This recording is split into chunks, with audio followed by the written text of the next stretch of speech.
Park Neighborhood Association will be having a debate here in the evening, and that's going to be geared towards issues related to Collins Park. Also, the Women's Club is doing a debate on October 7th. Thank you. And that's Citizens United, sponsored by Citizens United. But this is a special opportunity to Miami Beach United. I'm sorry. Big mistake. I'd like to turn it over to Benjamin. He knows everybody better than I do, and he's very well prepared. Thank you.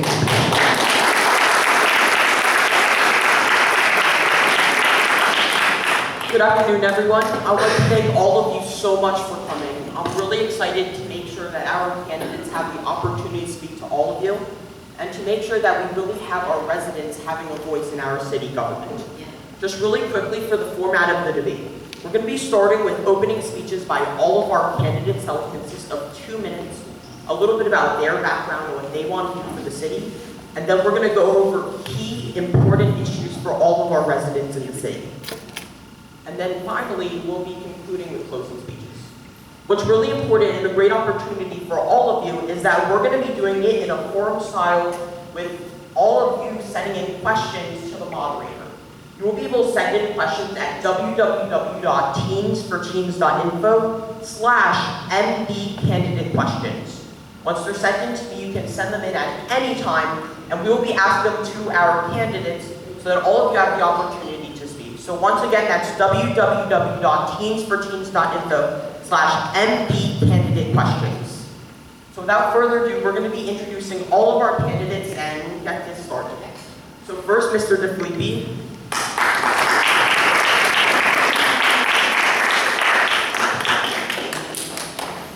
Then Mr. Diffenderfer.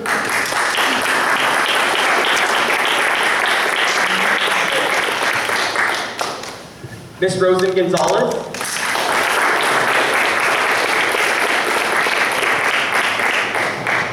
Mr. Mosley.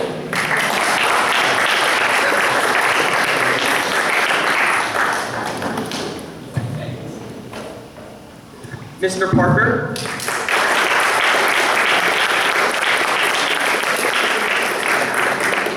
And last but not least, Ms. Perez.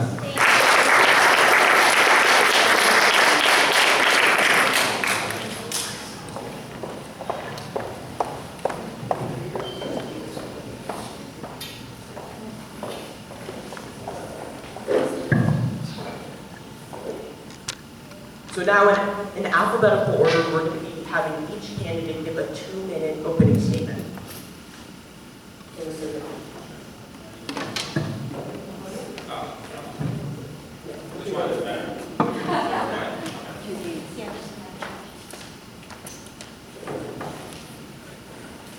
Additionally, really quickly, for the candidates, we're going to be timing in the back, so it will be color-coded. So at the beginning, it will be green, then it will go to yellow, and then when you're in your last 20 seconds, it will turn red. Okay, thanks.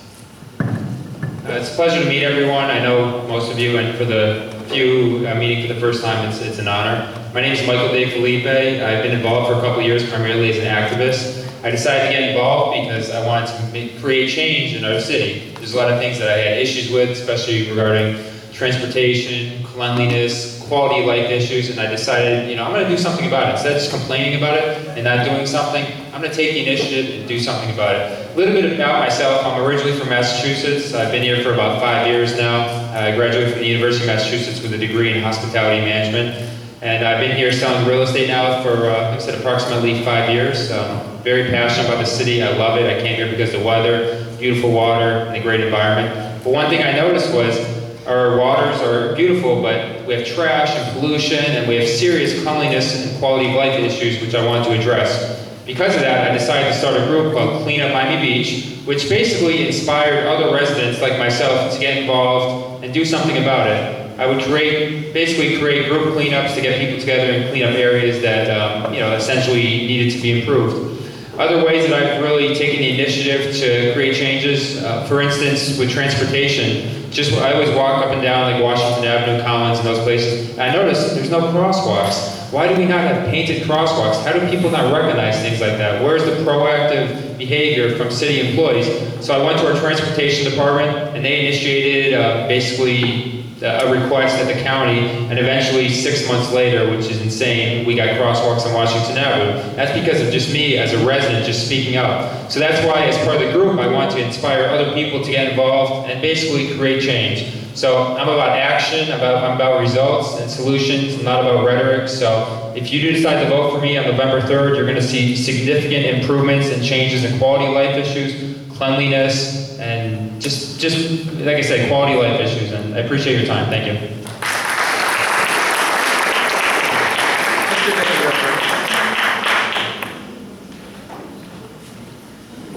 Good afternoon. My name is Scott Diffenderfer. I was born and raised in Miami, and I've lived on the beach since 1992. I moved here when I was in my 20s. Lived on 14th and Collins, later 8th and Jefferson, and I currently live on Belle Isle. I've gotten involved in pretty much everything I've ever been part of in my life organically. When something was wrong, I would try to fix it, and I would be on a board of directors for my condo association. I would be the president of the neighborhood association for 8 years, and it usually stemmed me getting involved from a problem that I tried to fix. I used to drive over the causeway in the 80s and 90s and see graffiti all over the causeway and think, doesn't the mayor commissioners drive past this once in a while? Why is nothing being done? So that's kind of how I got involved. 8 years ago, I got on the transportation committee. I was appointed by Commissioner Wolfson. And I wanted to be on transportation because I saw back then that it was one of our biggest problems. And not much has really improved since then. I was crushed when Baylink was canceled the first time. Being on this committee, as Michael said, I watched the dumbest things not be fixed. Crosswalks not be painted, our traffic lights aren't synchronized, the Venetian Causeway is closed because the bridge is just deteriorated. The answer you always get from the city was, well, that's a county road and we can't do anything about that. Or that's a state road, that's FDOT, they have rules, we can't change them. I want to call BS on that. I think we can change them. I've always reached out to other constituencies. I was really active on our transportation committee getting the bike sharing program in step. I really fought for that because I had ridden bikes in Paris and thought it was the coolest thing. They said it couldn't be done, they'd steal the bikes. We fought for it, we have it. Car sharing programs. I came here on an electric scooter today. I have a motorized scooter, an electric bike sharing. I do it all. So for me, it's all about transportation and quality of life. And that's why I'm running. So thank you very much.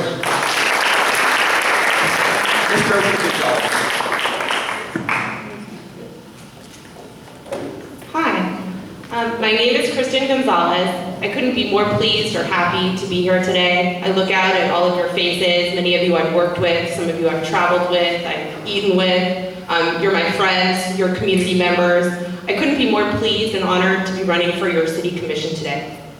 I came in my work clothes because I was up pulling some weeds in North Beach.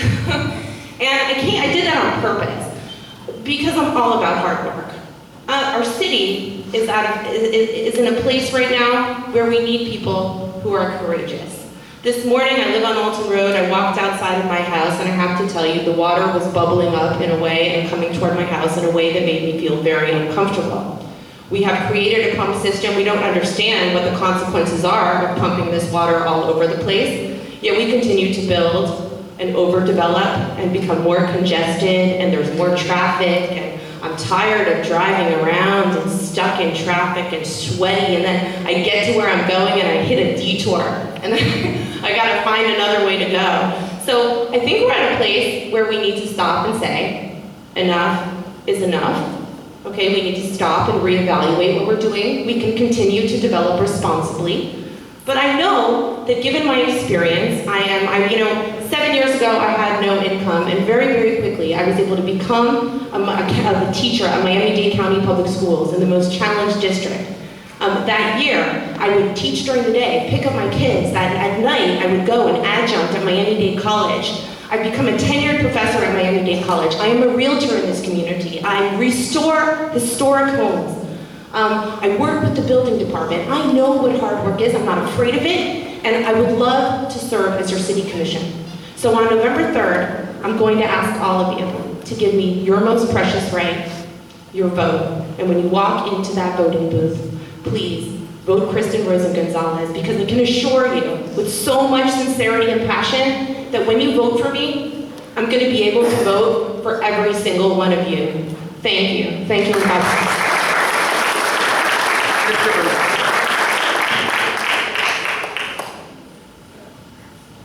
Thank you.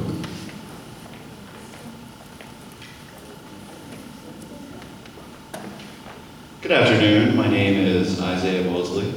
I'm a scientist and a candidate for Miami Beach City Commissioner Group 4. As a scientist, I specialize in water resources, both marine and fresh, but we'll get into that in just a moment. A little bit about myself. I'm a native Floridian. I come from Niceville, Florida, a family of 13. I was born one below the middle. I went to Florida State University where I studied biology and chemistry. I began my career as a scientist on the north end of the watershed, which is ultimately connected to this one, so I was trying to purify your water up there before continuing my work as a scientist down here. I'm former Florida Department of Environmental Protection, so I understand how the government works, how they don't work, and how to get them to work. As I moved down to Miami Beach, continuing my work as a scientist, I performed lots of community service, specifically environmental restorations. And as I developed a love for Miami Beach, I recognized that we have some serious problems with climate change, with the sea level rise. You know, right now it's projected up to a 6.6 foot rise by the year 2100. We're looking at a foot almost every 14 to 15 years. That foot, when most of us are at flood level or at base sea level or below, could really put a problem on our streets. I mean, right now, over on the Venetian Isles, there's some areas that are below sea level. And with the construction on the far side of the Venetian, if that area floods and anyone gets hurt, there may not be a way to get them to the hospital. There's things that the city's not realizing, allowing the Venetian Causeway to be constructed during a time during our rainy season that's putting our residents at risk. There's other issues as well. With the city not managing this $500 million plan to combat these rising sea levels, without them managing it correctly, they're putting a lot of us at risk, and they're not recognizing any of the secondary or tertiary impacts to the environment that a lot of these are causing.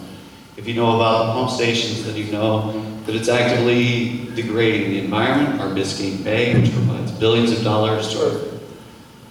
I'd like to see the completion of the boardwalk. Thank you, Mr. Parker. I'd like to...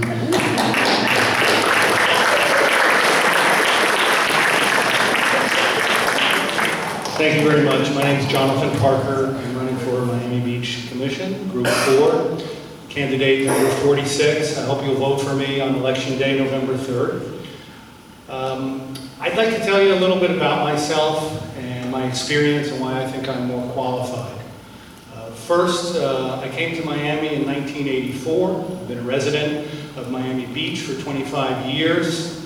I have a degree in math and computer science from Tulane University and a law degree from the University of Miami. I'm a lawyer and a local businessman. I'm also a certified arbitrator, and I've served as chairman of the Florida Bar Grievance Committee. So that means I can actually hear both sides of a story and get it resolved. You're going to learn a little bit more about my platform through the questions today, but ultimately it's about not treating residents like an afterthought for everything else that goes on in this city.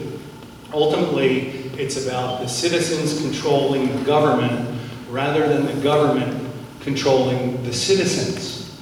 Now, with all due respect to His Honor, the mayor's mantra is, just get it done. I don't know about you, but I know that when I've been to City Hall, or I've been to the building department with plans, or I've been to the zoning board, or I've been to code compliance, basically nothing in the entire building is about just get it done. So I'm here to change all that. Please vote for me, Jonathan Parker, Group 4, number 46. Thank you very much.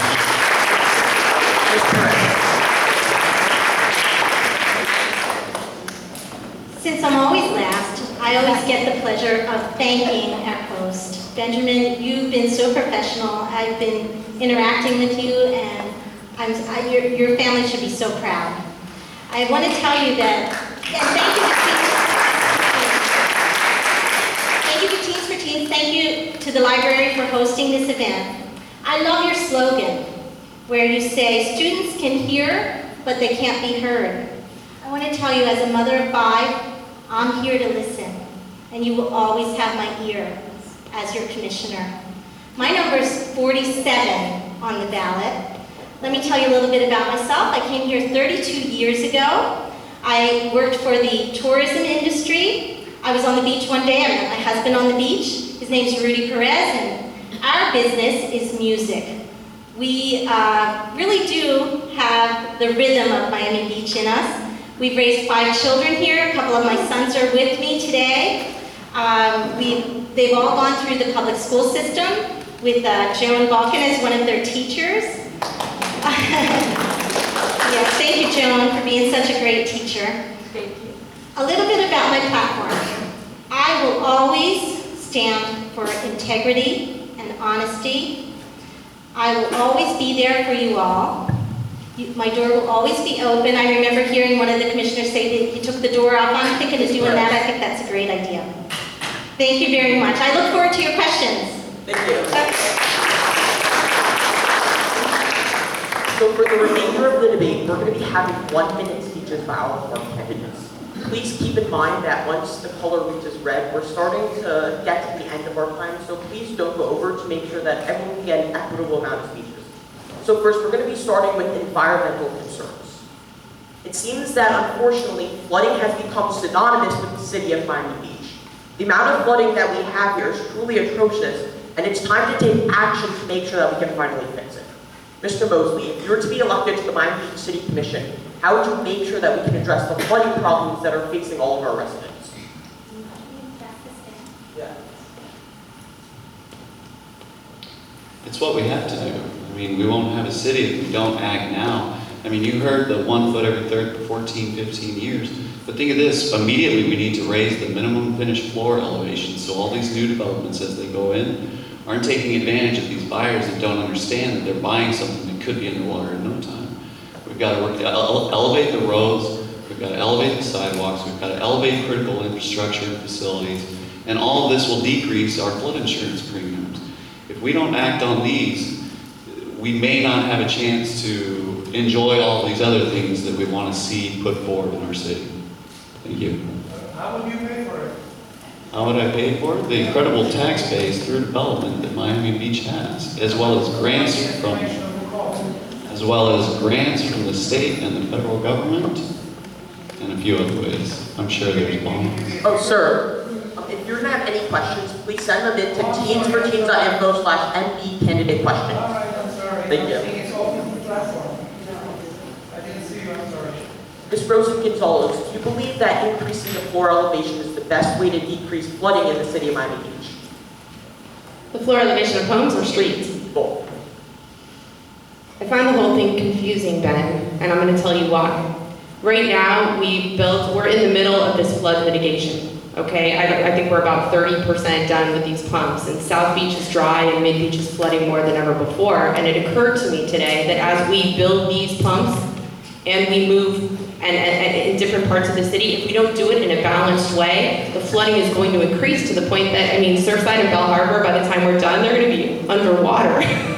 So we have a serious problem. I don't think that just raising all of our streets and being under construction for the next 20 years is going to be the be-all and end-all solution. I think that what we're going to have to do, Ben, is possibly raise elevations, but use impermeables and begin to plant and have more green space and find ways of soaking up this water, because you know what? We might pump it out of South Beach, but guess what? This morning it came to Mid Beach, and soon enough, it's going to be going to North Beach, and once all of it's done, where is it going to go? Is it just going to come up around? So I think we need to find ways to somehow... I'm done? Okay, thank you. He's got the red sign? Yes. Yes. Oh, I didn't see it. Yeah, sorry, I didn't see that. It is really quick. I think the best thing we can do is hire the best people, contract the best people and the most cutting-edge technology so that we can solve these problems. Thank you, Ms. Rosa Gonzalez. Once again, I would like to remind the candidates that due to such a large amount of candidates, we're not going to be able to give everyone an opportunity to speak on all of the topics, but we will have an equitable amount of speeches and make sure that all of your key priorities are addressed. Tourism is a major industry in the city of Miami Beach, and it seems that our beaches are what attract them. But the amount of cleanliness on our beaches is certainly an issue for not only tourists, but for residents. Mr. DeFelipe, if you were to be elected to the Miami Beach City Commission, how would you hold the government accountable for keeping our beaches clean? Thank you. It's a great question. It's something that's not really discussed very often, but in my opinion, it's the most important thing to us because without tourism, our city is nothing. We don't have this great tax base. We don't have low taxes for our residents. So the cleanliness of our beaches is extremely important. As a member of the Sustainability Committee, I've worked very extensively with the county and the city on making our beaches and our city cleaner. And the biggest issue to me is just the lack of attention to detail in terms of cleanliness of our beaches. Right now, we rely on the county to clean our beaches, and we always say, oh, it's the county's responsibility. It's their priority.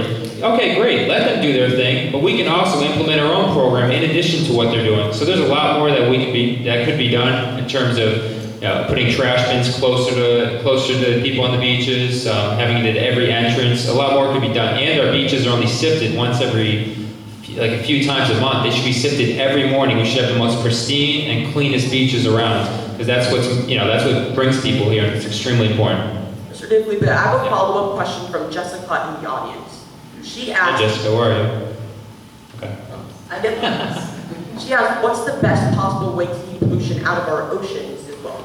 Sure, that's a great question. We have a major issue with plastic pollution in our waters, and a lot of it actually comes from the street level. So when you see plastic water bottles and straws and trash in the street, more than likely it's going to go right into the storm drains, because we're not cleaning our storm drains often enough. It goes directly into the water, which potentially either leads to the ocean or gets caught within mangroves or along the shoreline, which is typically rocks. So that's a really easy, low-hanging fruit situation. And what we can do is we can install storm-creating systems. Yeah, we're going to have 30 seconds for a follow-up question, just to make sure we have enough time. Next. In North Beach, it seems that economic development is starting to be stunted compared to other parts of the beach. The Miami-Dade County Public Schools reports that per capita, there's over 3 times as many students in North Beach that receive free or reduced lunch. Ms. Perez, if you're to be elected to the Miami Beach City Commission, how would you ensure that we increase development in North Beach? I'm so glad you asked this question because I actually live in North Beach and I am a champion of it, and I can't wait till it comes around. When I first got here in Miami Beach 32 years ago, I lived in South Beach. I lived in a really beautiful building called the Amsterdam Palace. Now you know it as Versace's home, and what they've done to restore that building was amazing. And I can't wait to see the same happen to North Beach. Thank you. Mr. Parker, what's the best way to bring business to North Beach by part of the City Commission? In essence, the best thing to do with anything when it comes to business is create tax incentives. And you make it in such a way that you're not going to have the high expense of doing business in a place like North Beach. But what's most important for doing business is to make sure that people can actually park their cars. Because if you have business in North Beach, and you can have the best business on earth, but if there's no way for anyone to drive their car there, you will not survive on pedestrian business alone. Mr. Diffenderfer, do you agree with Mr. Parker that we need to get more tax incentives and better parking in North Beach to bring business there? I think it's a balance. I think, yes, tax incentives, but we don't need to give anything away. This is not a blighted city. This is not Detroit. This is Miami Beach. It's a privilege and an honor to build here.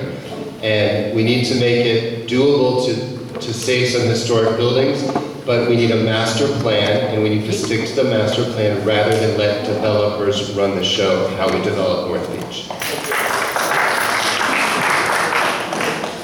Next. From fiscal year 2011 to 2014, the amount budgeted by the Miami Beach City Commission and the Miami Beach City government has decreased every single year. Ms. Rosen Gonzalez, if you were elected to Miami Beach City Commission, how would you make sure that we continue the expansion of programs and different facilities in Miami Beach? Well, I think let me think. Education. I think we could create some more supplemental education programs. in addition, parks and recreation. Sometimes I don't know if our tourist dollars are spent the best way, but I will tell you that we need more professional development because within the city itself, I think the city we could use some of it to clean up. I think we have a lot, I think overall, Ben, oh my gosh, Ben, your questions are like, I think overall, Ben, as we increase our revenue, it's going to be more and more expensive to live here, Ben. We have flooding problems. We're facing 21st century problems. We have more and more pollution. We have traffic and congestion. We need to implement mass transit, and we need to look at these dollars and allocate them in the ways where we most need them. Thank you. You have 30 seconds. There's a wonderful organization here on the beach called the VCA, the Visitors and Convention Bureau, and they collect a tax. And their tax goes to wonderful incentives for people to come and visit the beach. And it comes from the hotels. And a very wise man told me once, Betsy, Miami Beach was built on culture and tourism. We must always protect that. Mr. Mosley, are there any specific after-school programs or different ways that we can help education in the city of Miami Beach that you would like to pursue if elected? Oh my goodness, I would love to see additional STEM programs throughout our schools. STEM is science, technology, engineering, and mathematics. I mean, this is our future. I often meet with children to try to encourage them to pursue careers in science. And I've even met with a few scientists from the Northeast that are talking about bringing a program down to Miami Beach. But right now I wasn't able to assist them with it because I'm a little bit busy until the campaign's over. But I am going to be discussing it with them come December. Thank you.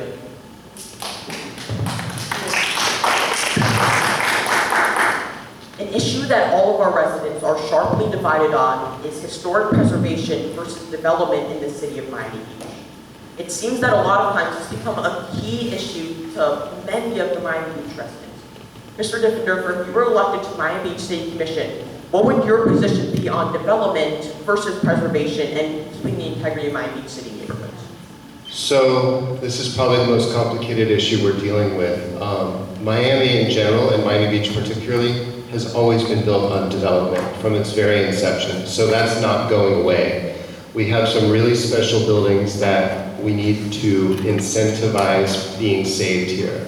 The developers are going to think that I'm anti-development, and the preservationists think I am anti-preservation, and I am a middle ground person. I believe in incentivizing much better preserving our historic buildings, but we still need development, and we're going to have to compromise here. We have sea level rise. To save these old homes at the level they're at, we've got to come up with some creative solutions and incentivizing. I've been told that we can't give tax incentives. Let's not ask an attorney if we can get tax incentives. Let's ask attorneys and people how we are going to save these buildings, not if. Thank you. Mr. Parker, I have a question in the audience for you. Once again, the same question as Mr. Diffenderfer. If you were to be elected to Miami Beach City Commission, what would you do for development and preservation?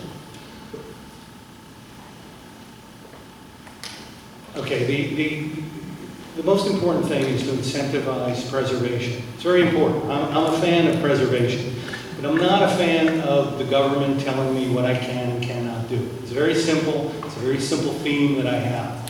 So I don't think that we can go along and force people not to change their houses. If somebody buys a house and wants to do something, you can't force anyone to do anything. You can only provide an incentive for them to do so.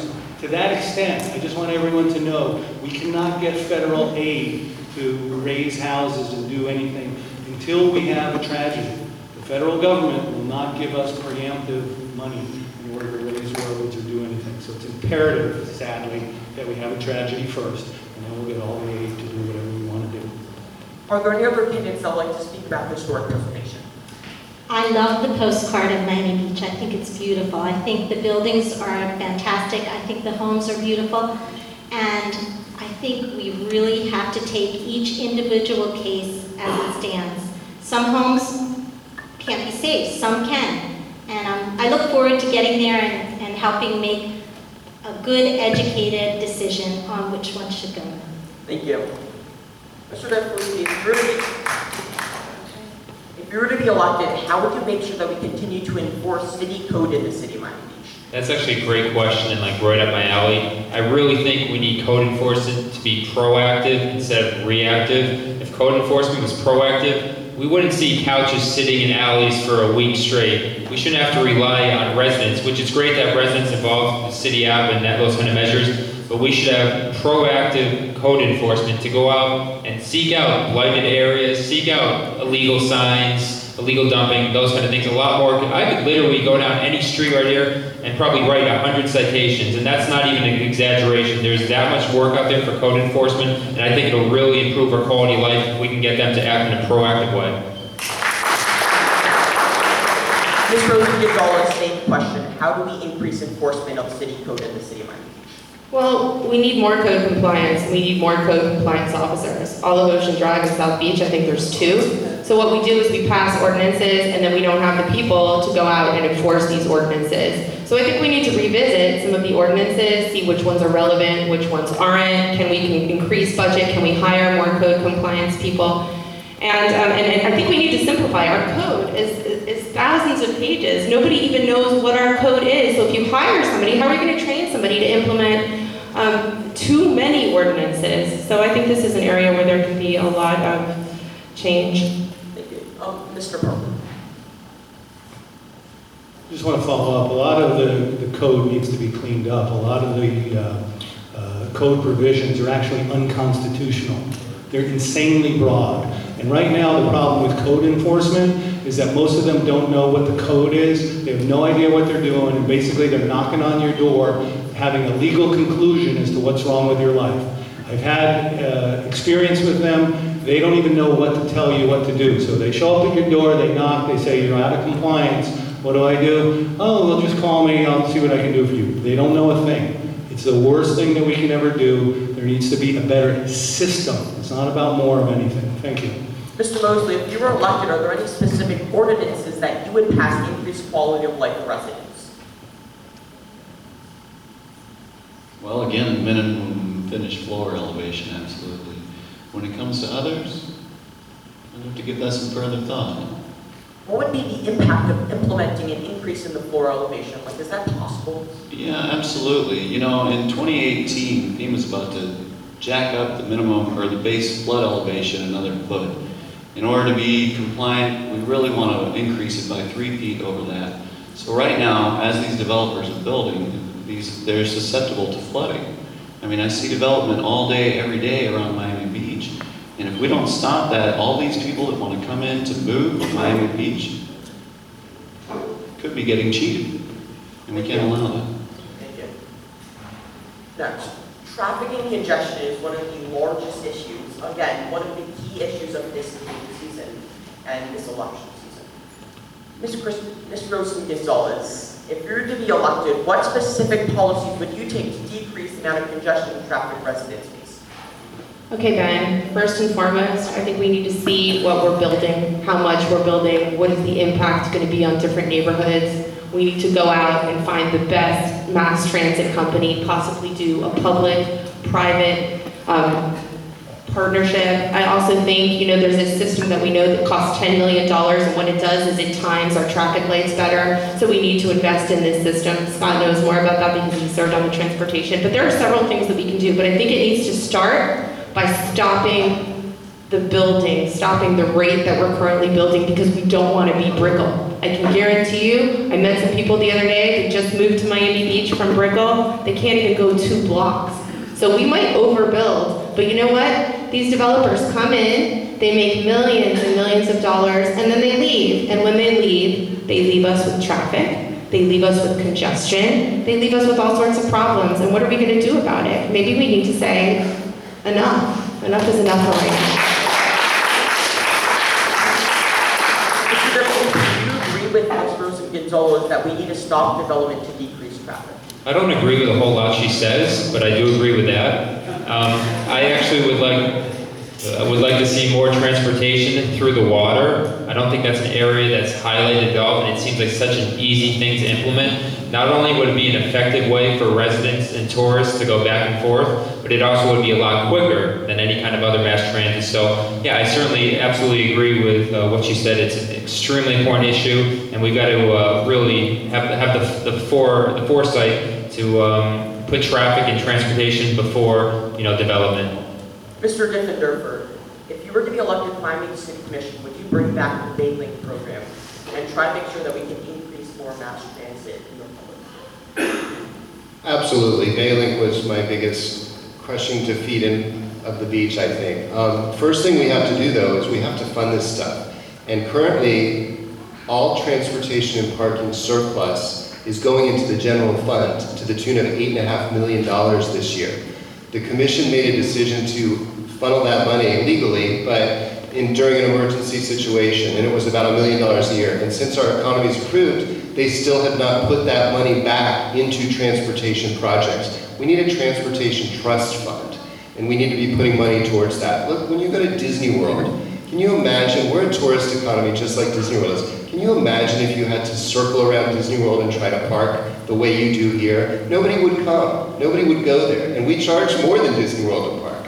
So we need to have a transportation trust fund to be paying for this stuff.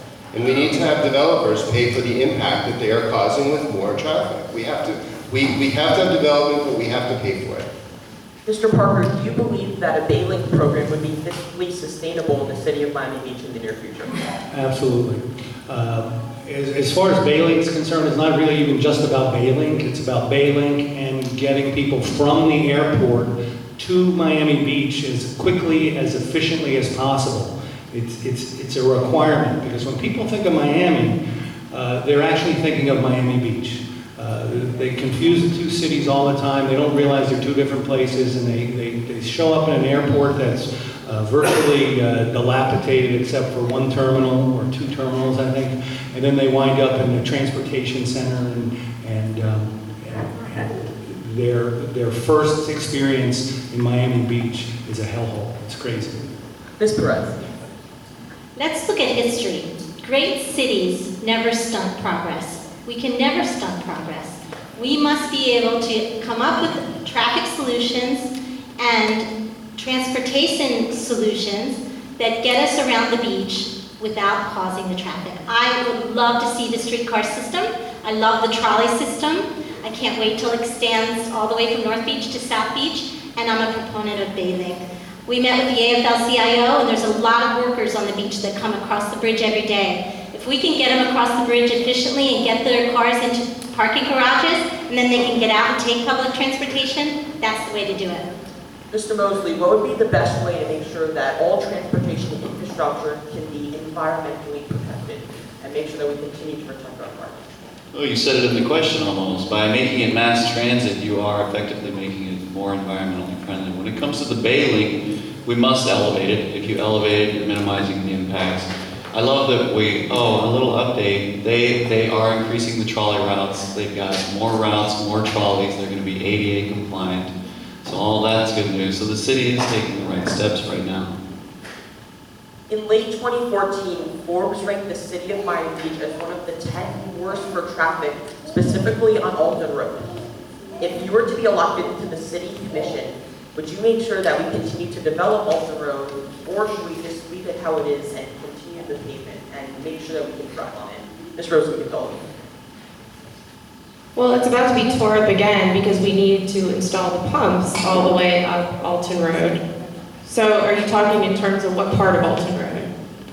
Probably the southern part. What would be the best part for development in that area? Well, I think we have a very thriving business district right there right now. I don't think we need to change Alton Road except for instituting some sort of mass transit. I don't think the trolley system is that great because it's really hard for senior citizens to get on and off it. I know that I'm not going to ride a trolley, and I think that many of you, there are many people that do. There are 100,000 people I think it's per month, riding the trolley. So we have residents that do, but I don't think it's sufficient. And honestly, Ben, in terms of, I'm just glad that we got the southern portion finished. I really worry about the traffic in Mid-Beach because when they start the construction now, and it's not going to be a very pleasant 3 to 5 years. And this has become the standard. This has become the standard, frustration. Mr. Mr. Diffenderfer, if you're to be elected, would you increase parking in the city of Miami Beach? You know, I think that's a really tough question, but honestly, overall, we need more parking in different places, but we shouldn't just keep building more parking because it draws more cars. At this point, we need to put more emphasis on getting cars to one spot on the peripheral parts of Miami Beach, and then having a connection between the different parking garages. Just like Disney World, think about it. When you park there, you get out of your car, and the rest of the day, you get on mass transportation, and then you go back to your car to leave. And hopefully with Bailey, we'll keep less cars off the beach. But ultimately, we need some worker parking and some peripheral parking. But by Mount Sinai, we're talking about building a garage and doing shuttle buses from there. So I support that. Mr. Diffenderfer, same question. What would be the best way to increase parking in the city of Miami? Scott just made some great points. I like his thought of going to one spot and having everyone else kind of shuttle somewhere else to minimize the ultimate impact. I would like to see our service lots turned into parking garages, low-level parking garages, because service lots are such a waste. I mean, we just such a waste of space. It's just not efficient. We can put in little garages, then you can have a park on top. I mean, they can be really green, incredible places to go in addition to, I mean, right now they're just a waste. So I would like to first definitely look into taking those service lots and seeing if we can turn them into like low-level parking garages that would add some parking. Mr. Mosley, is Mr. Diffenderfer right that more parking garages are better than surface level parking? I think he's more just saying increase the density of what's going to be able to be parked there. So not just have these surface lots with build up so you can put more cars into that area. There was one thing, when it comes to surface lots, you know what I lost? Excuse me. Oh, that is correct. First of all, 2014, I think, was a bad snapshot of Alton Road traffic. We had a lot of work we were getting done with the pumps that are now working and keeping it dry. So that was an important error in Miami Beach. I think that Miami Beach is on the right track. I think it's done. We've done fantastic things with the commission and the mayor that's been there. And I love the idea of parking garages. I know in downtown Miami, there's a garage that actually has a soccer field on top of it. That's a wonderful idea. Just a quick follow-up. I just want to suggest to all of you that America has had a love affair with the automobile. It's one of the reasons why they all go to Disney World. They can all drive there. We've had the love affair since the Model T. Nobody's going to get rid of cars. And the fact is that nobody's going to park in any parking lots unless we have an efficient mass transit system.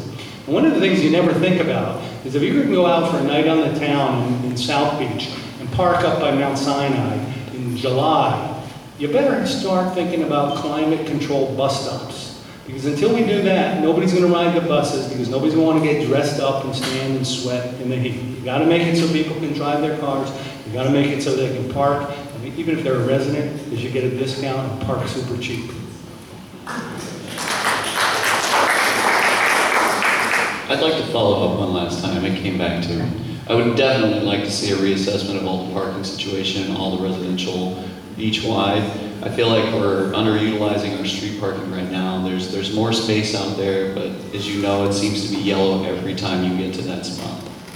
Thank you. Mr. Parker, if you're to be elected to the city commission, what would you do about the new convention center hotel that's been approved by the city commission? Would you keep it or try to make it different in any way? Well, honestly, I'd like it to be different in the way it probably was in the past, but I think that the convention center must have it must be a world-class convention center, and it must have a world-class hotel. So I fully support the convention center hotel. To that extent, my only concern is that once we build that one tall building in the area, all of a sudden the developer's going to be lining up for variances right down the block to put tall buildings there. So I hope that doesn't happen. Mr. Diffenderfer, how would a convention center hotel change the amount of traffic that we see in South Beach? You know, from what's proposed, I don't really believe in traffic studies, by the way. I'd like you to show me one traffic study in the history of Miami Beach that's ever stopped a development. So I really believe they're just a waste of time. I love that the convention center promises less traffic when we build a 25, 30-story hotel. I don't believe it'll pull less traffic, but I believe it will mitigate the traffic. I believe it's going to be a wash. And I think by having these conventions, by the way, I think the hotel is critical, or we're throwing good money after bad by renovating that convention center. We are the only convention center, not one of few, the only one without a hotel. We must have the hotel. The hotel will draw overnight visitors and hopefully lessen these day trip kind of shows. So what's going on with the convention center right now is a little bit confusing because the city commission that's leaving is going to vote in a $500 million project, and we don't even know if we have approval of the hotel. And the only reason that we were building the hotel in the first place is so that we could attract these wonderful conventions. So now, the city may spend, we're going to put ourselves into $500 million of debt, and we don't even know if we can attract the right kind of conventions. If I could, I would stop that vote. Unfortunately, they're going to move forward. It was a vote where there was only one bid, and we're spending $500 million. And we're not even voting on the hotel until March. And we need 60% approval of all of you to approve that hotel, and it might not pass.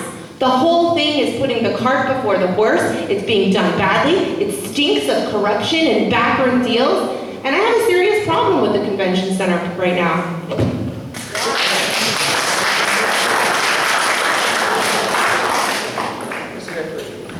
Okay. Whatever she said. No, I'm just kidding. Anyways, I actually studied hospitality management up at the University of Massachusetts, and I understand conventions and tourism and all that kind of stuff. And I know to attract the right kind of conventions, the quality conventions, you need to have a hotel attached to it. Do I think we absolutely need this project for our city to succeed? No, I think our city is doing very well with tourism booming and everything, but I absolutely do support it. Do I think there'll be more traffic? Of course. I mean, how could there not be? I mean, it makes sense. But I do agree with Scott. I think it'll be kind of a wash. You might not have as much backed up traffic from people coming in from Miami or whatever to the flea market festival, and these people will be spending more money on Lincoln Road and within our businesses, so I definitely support the concept.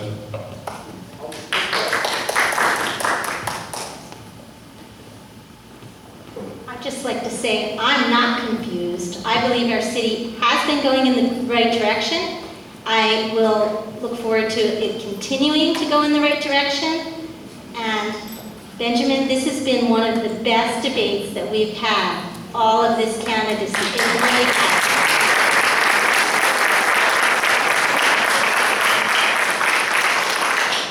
So I have a question from the audience from David, and it's really important. It talks about your conflict of interest in relation to your professional careers.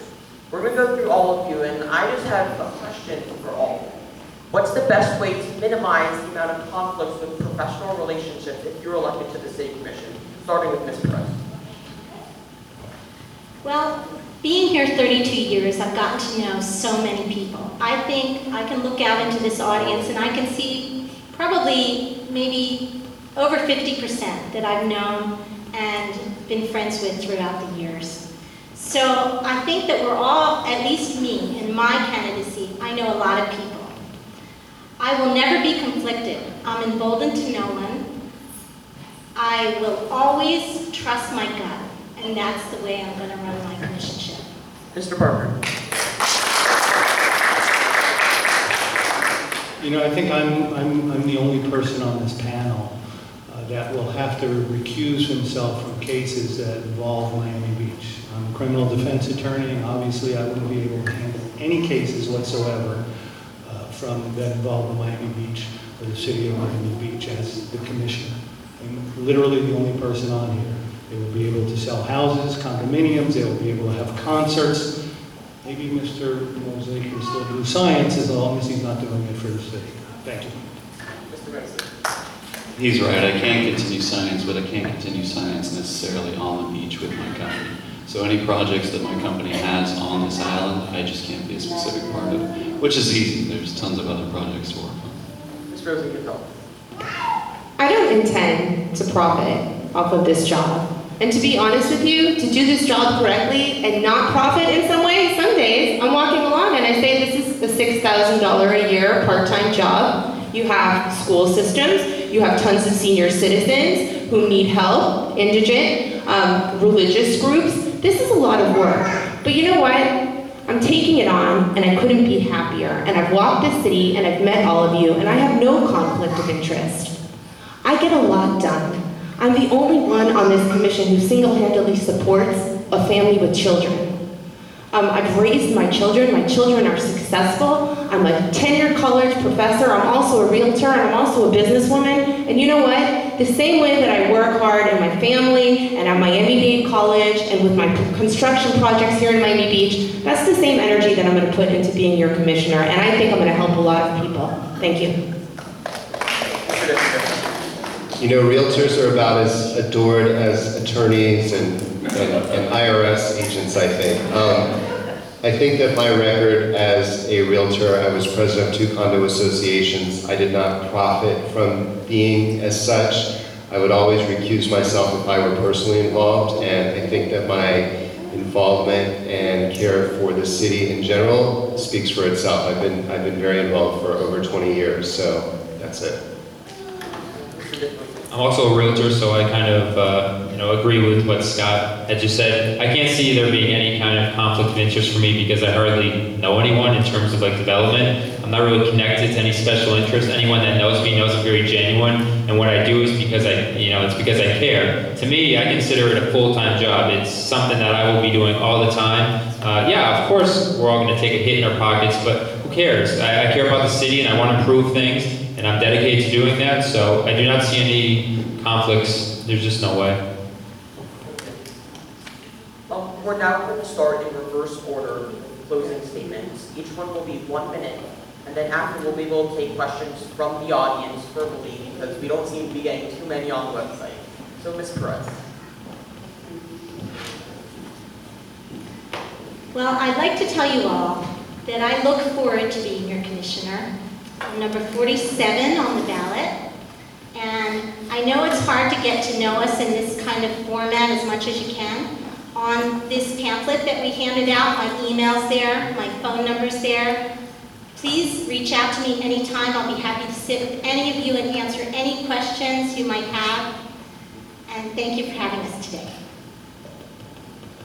My name is Jonathan Parker.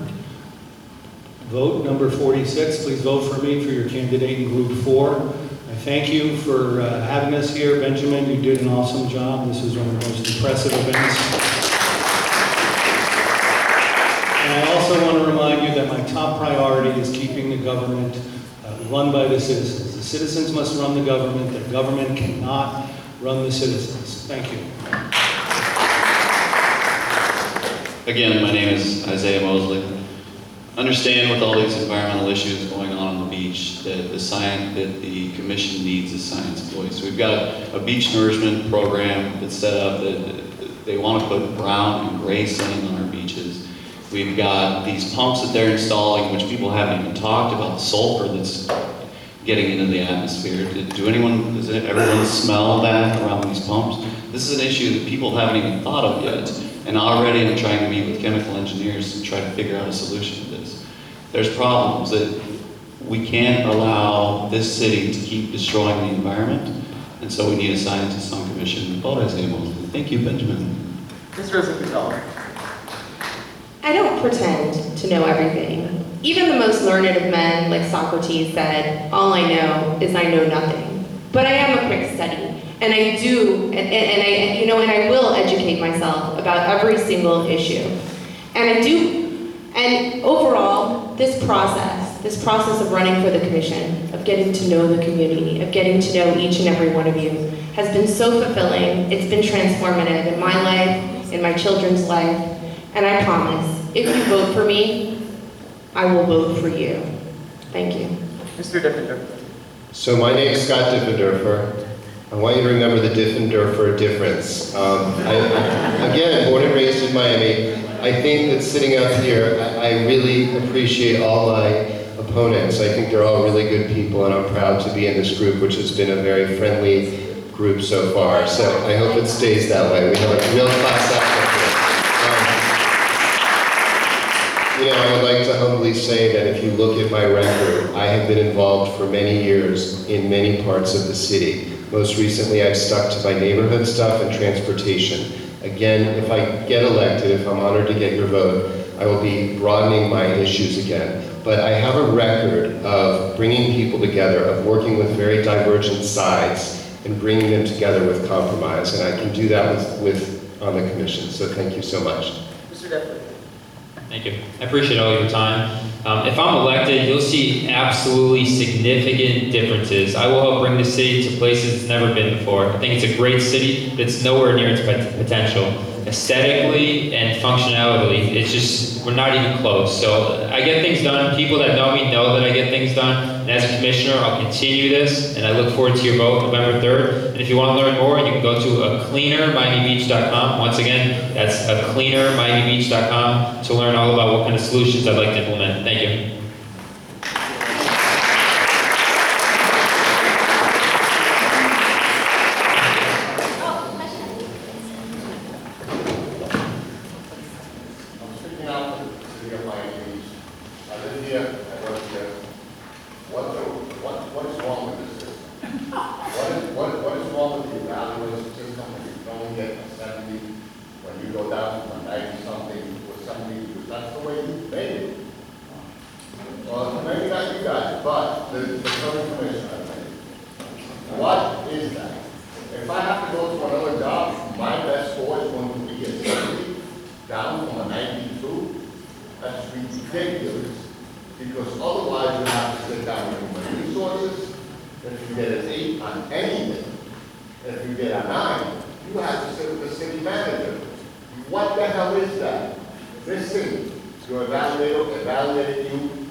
It's a bureaucracy, and bureaucracies are run, they're large organizations, okay? And you can run a bureaucracy in a culture of motivation or a culture of fear. And many times when I walk into different city departments, I see that certain employees operate under fear. And I think the reason we do this is due to overregulation in many areas. But I think we can change that. I know we can change it. I know we can change it if you elect the right people and we don't have to operate under this culture of fear. Sir, please. And that's human resources. No, it is. It is. Sir, we're going to go to the next question. Ma'am. Well, thank you. But I'll take the lesson to probably what I'm saying. I have to share with all of you that I've lived here since 1985. Okay, got married, bought a house.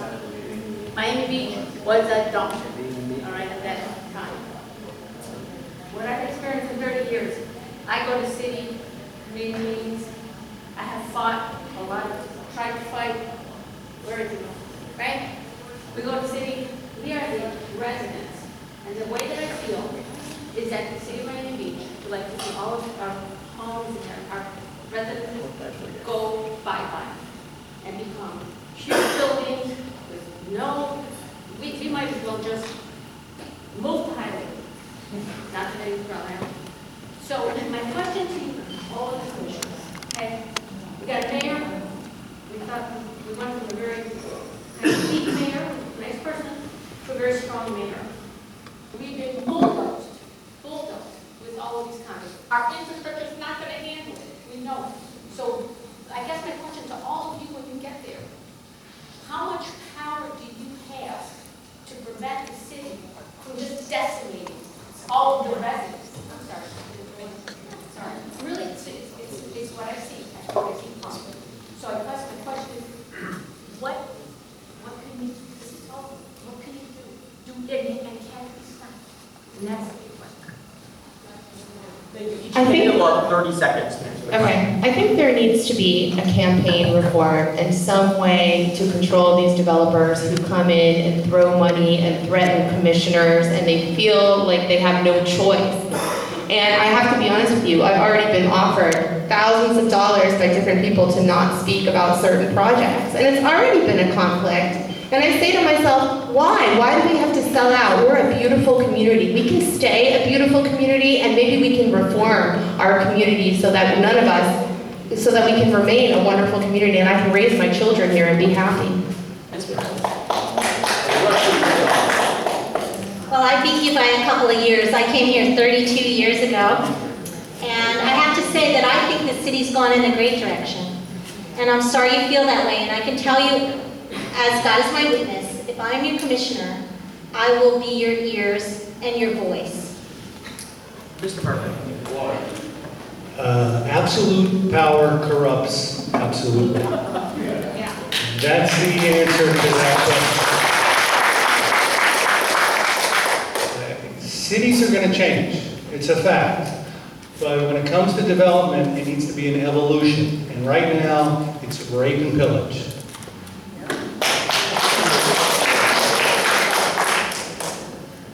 He's right about it being evolution, but understand, we're all sitting up here as residents. We want what we want. We don't want to see our city decimated. I mean, honestly, I'm sitting up here because I want to preserve this place. I love this place. I want nothing more than that. And so there's 1 out of 6. Mr. Defender. So we are at a place where there's some unbelievable amount of money coming in here that they are superseding our planning for it. We need a master plan. We need to not issue any variances for increased density right now until we have a master plan. We need to run the developers, not the other way around. Now, there's nothing wrong with developers. They're getting away with what they're allowed to be getting away with. They are also making a fortune. There's nothing wrong with that. But when they're deteriorating our transportation, our quality of life, and they are doing what they're doing, that is the problem. We need a master plan, and we need to stick to it and let them work within it. Mr. Defender.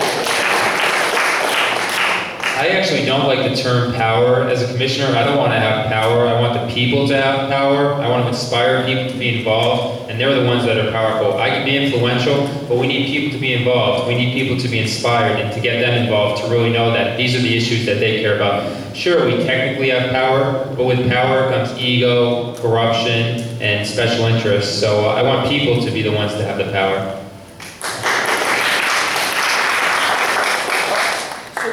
We're done with the Group 4 forum and the candidate. We're going to have to move on to the mayoral debate. So we're going to take 3 to 4 minutes for everyone to just have a brief intermission, and then we're going to start the mayoral debate.